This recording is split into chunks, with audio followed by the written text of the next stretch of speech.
mystery has shrouded the unexplained deaths of an enormously wealthy Canadian couple, who gave away much of their fortune from a generic drug business.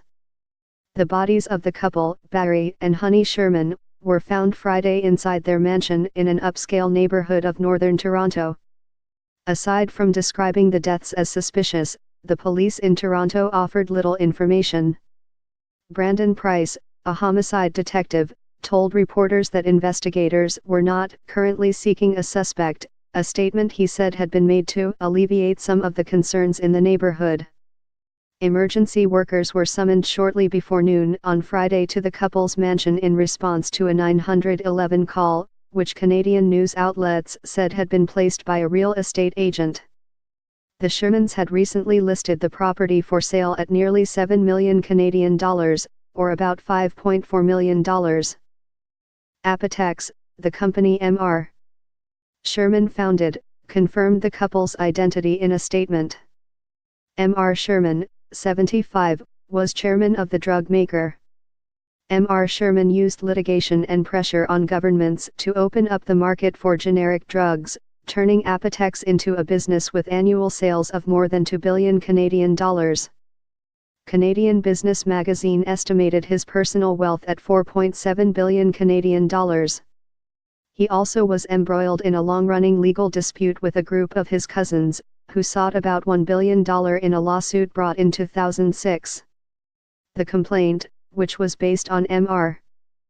Sherman's relationship with an uncle in an earlier drug company, was finally rejected in September by the Ontario Superior Court of Justice.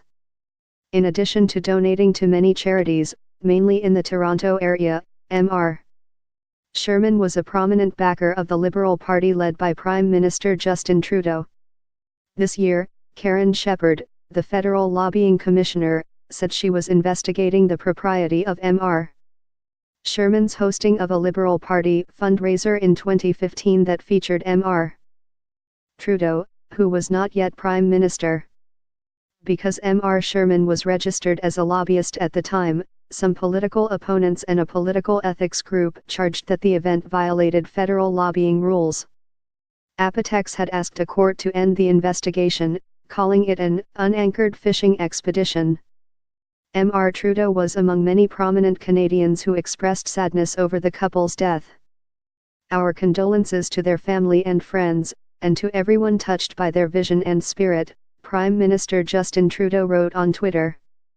Linda Frum, a Conservative member of Canada's Senate, described M.S. Sherman on Twitter as one of the kindest and most beloved members of Canada's Jewish community. "Today I am gutted by the loss of Honey and Barry Sherman," she added. "Our community is steeped in grief." Many of M.R. Sherman's financial contributions went to branches of the United Way. Apotex regularly donated substantial quantities of drugs to groups providing medical care in underdeveloped countries and crisis areas.